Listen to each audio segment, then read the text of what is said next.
E é feito de tinta acrílica, né? É, orgânica. Tudo muito orgânico, muito natureza. E não pode tocar, tá? Don't touch, it's art. Romero Brito? Se eu tô chamando? Catrina? É óbvio, velho. Vai doer pra caralho meu braço, velho. Guarapari Búzios é minha arte. E o Brito? Romero Brito? Minha vida acabou. É de rua? Eu não sei nem onde eu tô, velho.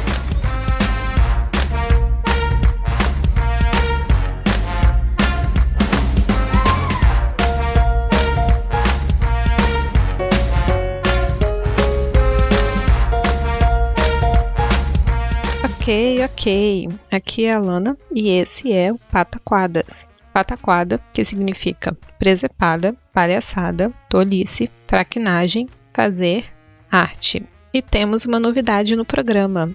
A coluna aberta agora vai contar com 2 colunistas fixos. Temos a Camila Saloto, que já participou de alguns episódios do Não Pode Tocar.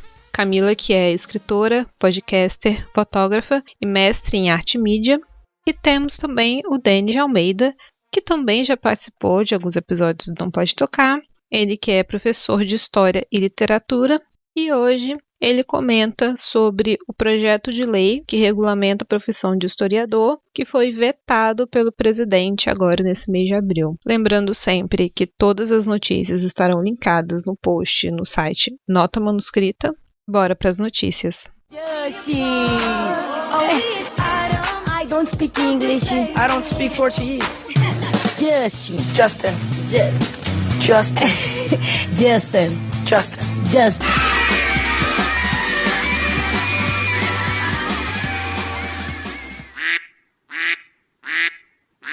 7 organizações artísticas dos Estados Unidos estão lançando um Fundo Nacional de Ajuda Emergencial para artistas afetados pelo Covid-19. O fundo do Artist Relief distribuirá doações irrestritas de $5 mil em uma base contínua nos próximos 6 meses. Com $10 milhões já levantados, o fundo fornecerá apoio a artistas norte-americanos com necessidades financeiras durante a pandemia. As doações pretendem complementar outras formas de financiamento, incluindo o Plano de Estímulo Federal, que recentemente foi introduzido, e o Auxílio Regional de Emergência. A concessão é aberta a artistas profissionais que moram nos Estados Unidos. Os beneficiários serão decididos a cada semana e os fundos serão dispersos dentro de 2 semanas a partir das seleções. Próxima notícia. Museus e galerias do mundo todo estão diminuindo a sua força de trabalho para poder tentar sobreviver à pandemia do coronavírus. E entre os primeiros funcionários a perder seus empregos estão os arte-educadores. Então, em solidariedade a esses indivíduos que são tão fundamentais para o funcionamento dos museus, quase 1.280 artistas, curadores, escritores, educadores assinaram uma carta aberta denunciando o tratamento dado aos arte-educadores e outros funcionários essenciais cujos empregos estão atualmente em risco. A carta afirma que os arte-educadores são os que mais têm contato com as comunidades de fora do museu e o seu trabalho é usado regularmente para atrair doadores e apoiadores para muitas instituições.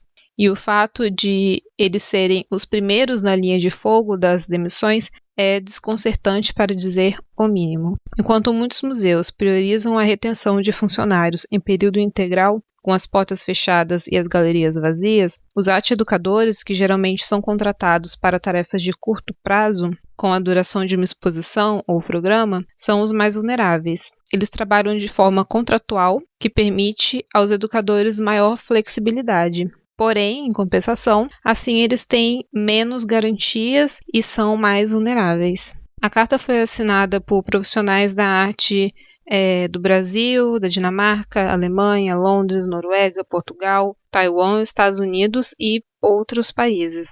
E ela continua falando que, infelizmente, as demissões relatadas seguem anos de precariedade para educadores de museus e galerias e outros trabalhadores culturais, dispensados em tempos de incerteza econômica ou social. Embora nossa carta esteja focada na situação dos educadores, Apoiamos faxineiros, carregadores e outros trabalhadores mal pagos e precários em museus e galerias. E pedimos aos seus empregadores que revertam essas demissões e ofereçam salários razoáveis aos seus empregados.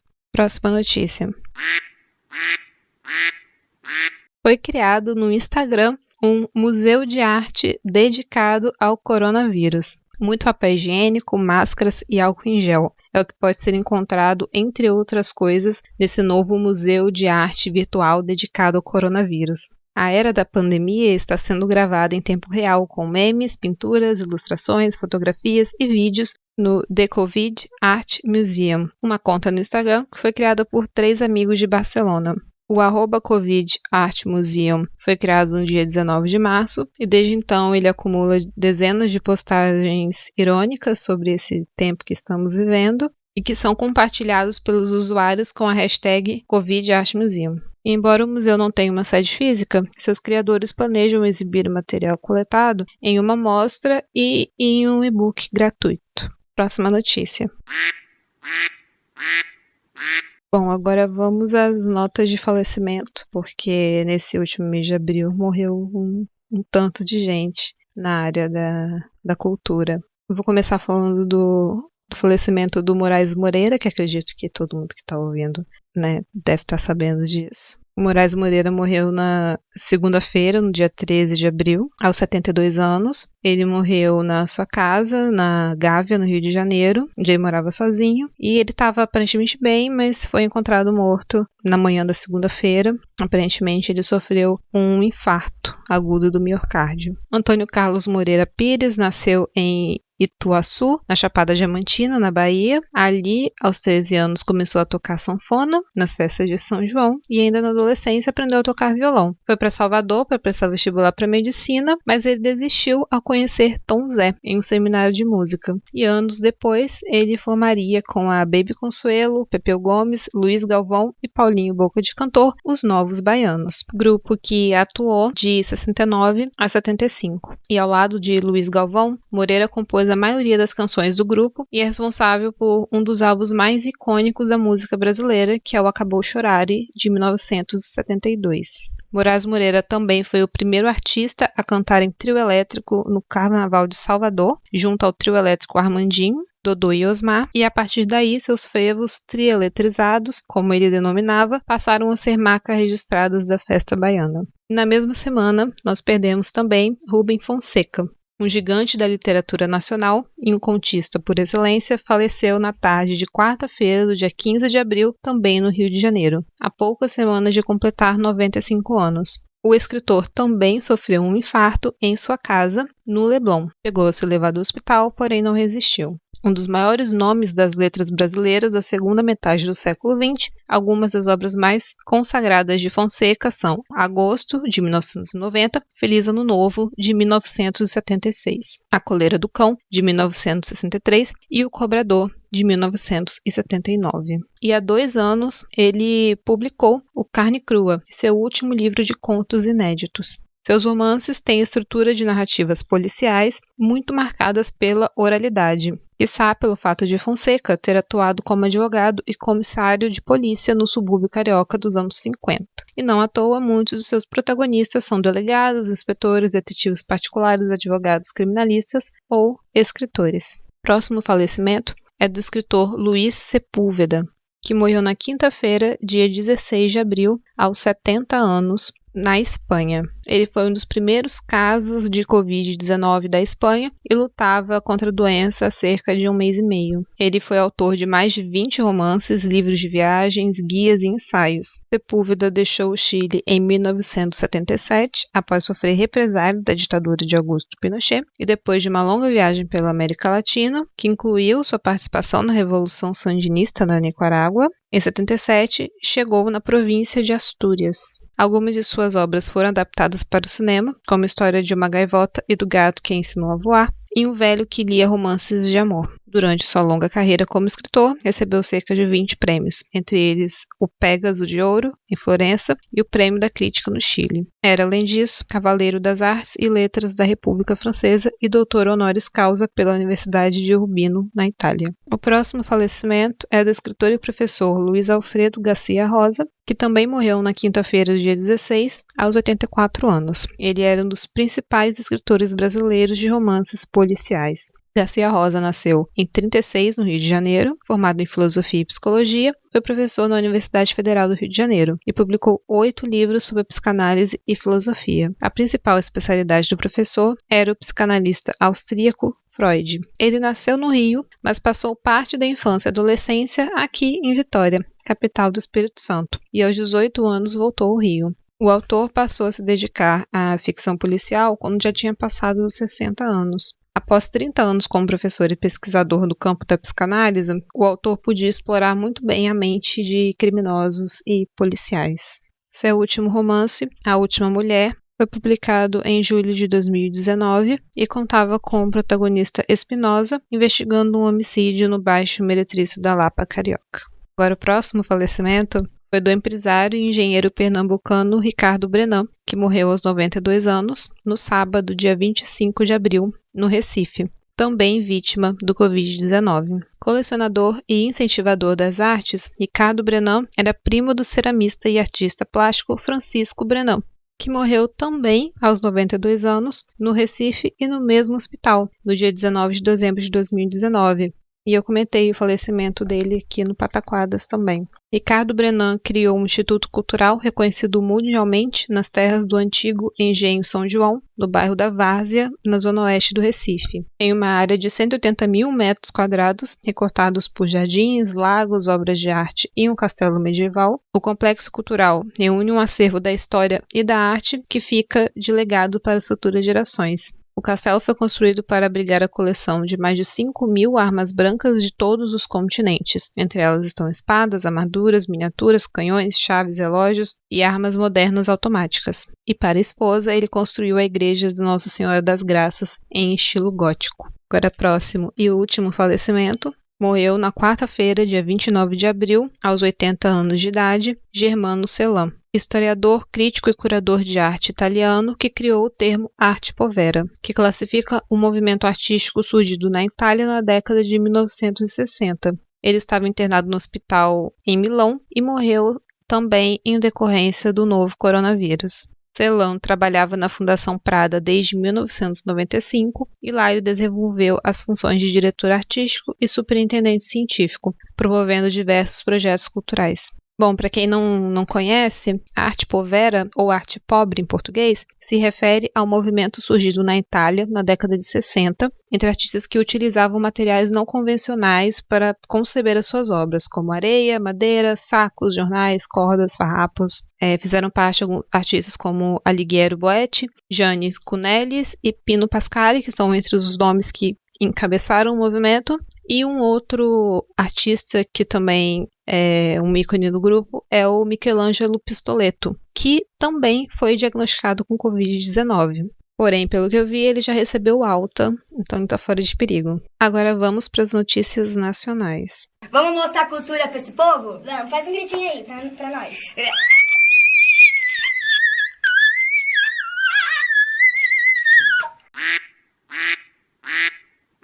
A 12ª edição da Bienal do Mercosul, sediada em Porto Alegre, foi temporariamente adiada, porém está prevista para ser aberta ao público ainda este ano. E, enquanto isso, ela conta com um espaço de visitação online. A curadora é Andréa Giunta, polonesa Dorota Maria e os brasileiros Fabiana Lopes e Igor Simões trouxeram uma Bienal que busca tratar de questões emergentes da sociedade, como feminismo e racismo.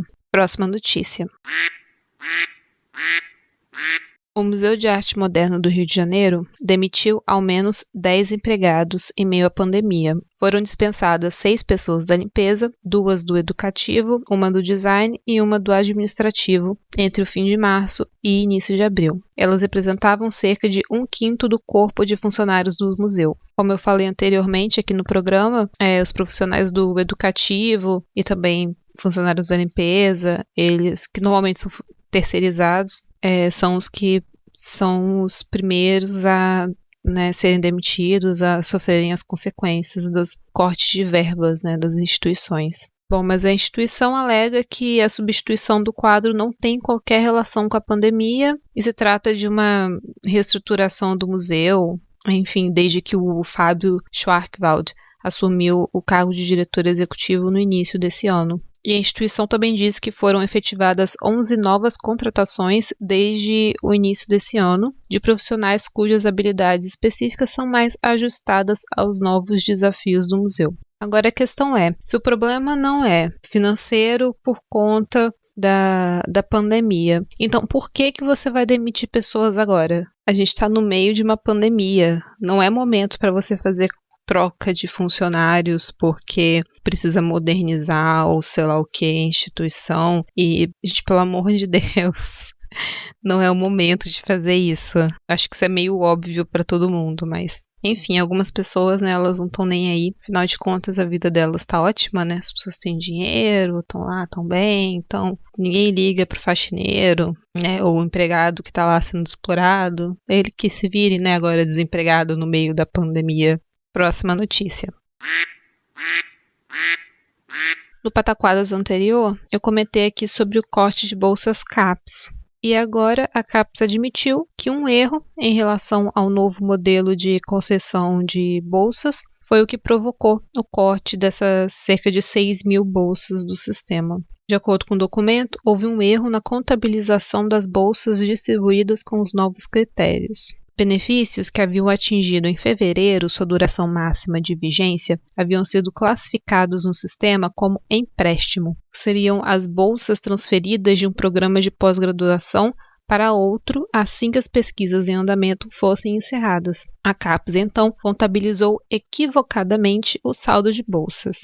O ofício disse que, com a medida de correção, serão restituídas cerca de 6 mil bolsas que poderão ser utilizadas para a inclusão de novos bolsistas pelos programas. Para quem não se lembra, esse novo modelo de concessão levou a várias críticas de pesquisadores. Esse modelo foi estipulado em março e ele alterou as regras que a própria CAPES havia publicado em fevereiro.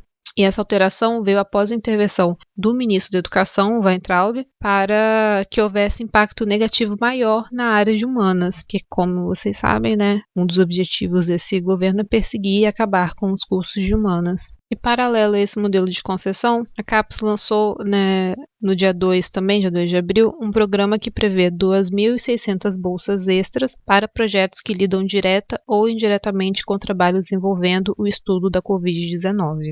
A ação citada pelo ministro nas redes sociais prevê investimentos de 200 milhões de reais nos próximos 4 anos. Após essa nova portaria, o governo chegou a divulgar um suposto aumento de 42% nas bolsas, mas não detalhou como chegou a esses números. Como sempre, né? O governo lança aí o número e sei lá de onde que eles tiram essas coisas. A CAPES afirmou que financia neste ano 88.208 bolsas no país. Esses números não encontram confiança entre pesquisadores e entidades ligadas à pós-graduação, uma vez que o órgão não apresenta o quadro geral e o orçamento do órgão em 2020 é menor do que o de 2019. Então, dados inconclusivos. E falando ainda em perseguição aos cursos de humanas, agora, no fim do mês de abril, o governo Jair Bolsonaro excluiu cursos de humanas do edital de bolsas de iniciação científica do CNPq, Conselho Nacional de Desenvolvimento Científico e Tecnológico. Com essa medida, estudantes de graduação de áreas como educação, direito, economia, ciências sociais e filosofia não poderão acessar as 25 mil bolsas oferecidas pelo órgão federal. O edital para os cursos de graduação integra o PIBIC, Programa Institucional de Iniciação Científica, que se trata de uma ação reconhecida do governo federal de incentivo à ciência, aproximação dos universitários com a pós-graduação e formação de novos pesquisadores. O novo edital foi anunciado no dia 23 de abril e o financiamento para pesquisa nos cursos de graduação terá vigência de agosto deste ano a junho de 2021. E de acordo com a divulgação do CNPq, as bolsas de iniciação científica deverão estar vinculadas a projetos de pesquisa que apresentem aderência a, no mínimo, uma das áreas de tecnologias prioritárias. Uma forma de priorizar as áreas tecnológicas em detrimento de humanidades e ciências básicas, como matemática pura e física teórica. Todas as linhas de incentivo à pesquisa, de iniciação científica, mestrados, doutorados ou financiamentos de projetos devem seguir essa orientação. E após toda a repercussão, as humanidades e ciências básicas foram parcialmente restabelecidas, como apenas subsidiárias às tecnológicas. Por exemplo, projetos de pesquisa básica, humanidades e ciências sociais devem contribuir em algum grau para o desenvolvimento das áreas de tecnologia para serem contemplados. Então, essa medida ela vai atingir os estudantes de graduação da iniciação científica, mas não só, ela se estende também ao mestrado e ao doutorado. Então, é mais uma forma de diminuir o incentivo, diminuir a pesquisa das áreas de humanas. E é uma perda muito grande, porque 1/4 das cerca de 25 mil bolsas de iniciação científicas que são ativas nesse momento é direcionado para estudantes do curso de humanas. Só cursos da área de saúde têm esse mesmo volume de bolsas. As engenharias correspondem a 12% e os alunos considerados ciência básica, como química, representam cerca de 10% dos benefícios. Então, tem muita gente, muitos estudantes que vão ser atingidos por essa medida. Continuando a falar de perseguição do governo às áreas de humanas, a gente vai agora para a nossa coluna aberta. E hoje o Denis Almeida vai falar sobre o veto do presidente em relação à regulamentação da profissão de historiador. Então, assim, eu não entrei no programa para ganhar roupa, não entrei nesse programa para ganhar nada. Eu entrei de gaiato no programa e agora eu tô aqui.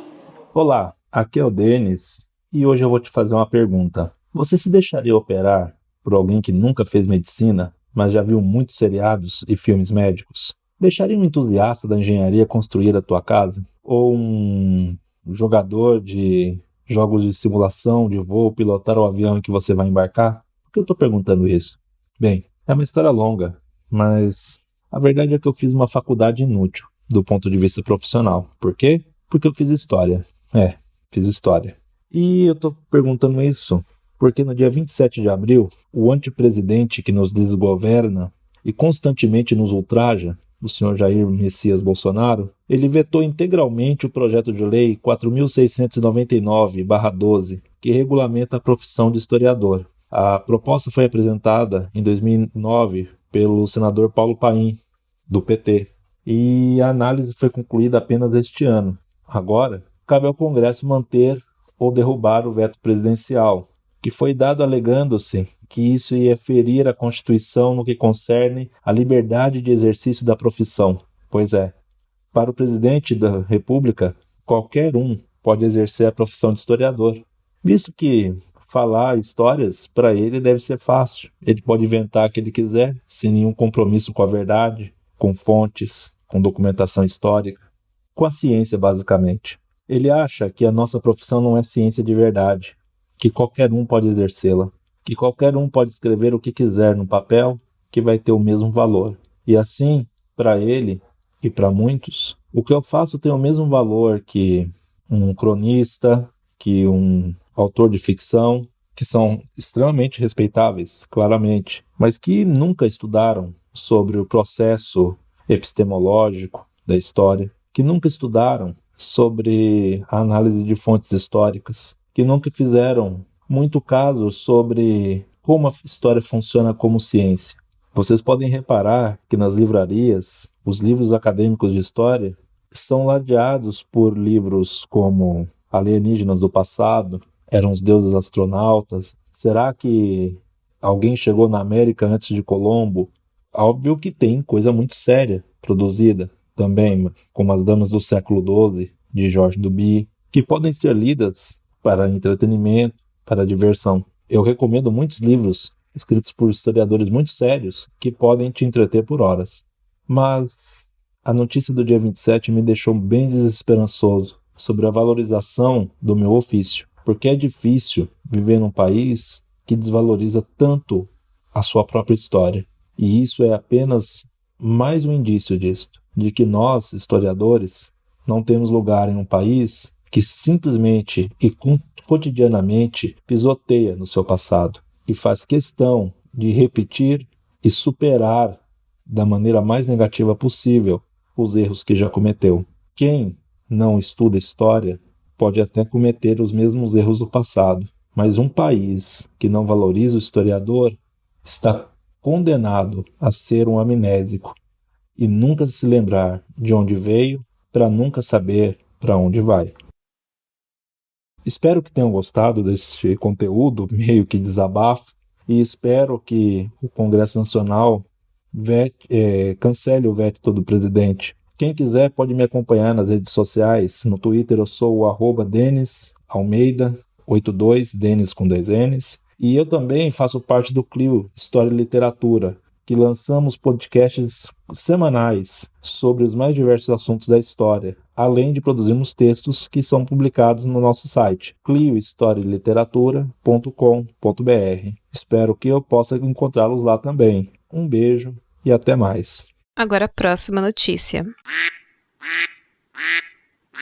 A Netflix e o Instituto de Conteúdos Audiovisuais Brasileiros, ICAB, se juntaram para realizar uma doação de 5 milhões de reais para pessoas do setor do audiovisual. O objetivo é oferecer alívio emergencial para apoiar até 5.000 trabalhadores e freelancers do setor atingido pela pandemia. O fundo será gerenciado pelo ICAB e o benefício será de um único depósito no valor do salário mínimo, R$ 1.045. Profissionais como produtores, assistentes, coordenadores, técnicos e operadores de diferentes departamentos de produção, como câmera, áudio, arte, maquiagem, figurino, cenografia, logística, entre outros, que em sua maioria recebem por semana ou trabalham sem contratos garantidos, serão elegíveis para solicitar o benefício. A doação da Netflix para o ICAB faz parte dos esforços do Fundo Global de 100 milhões de dólares, anunciado em 20 de março, criado para apoiar aqueles em maior dificuldade no setor de produção audiovisual. Essa doação é um complemento ao pagamento de cachês que foram feitos às equipes e atores de produções originais no país. E a partir do dia 28 de abril, os profissionais podem se inscrever por meio de um formulário online na página do ICAB. icabrasil.org. Um comitê vai revisar cada inscrição e determinar quem pode receber os recursos em até 10 dias. As inscrições poderão ser feitas por 2 meses ou até que os recursos do fundo se esgotem. Então, se você que está ouvindo esse episódio agora se enquadra nessa categoria, corre lá na página do icabrasil.org e vê se você consegue receber esse auxílio.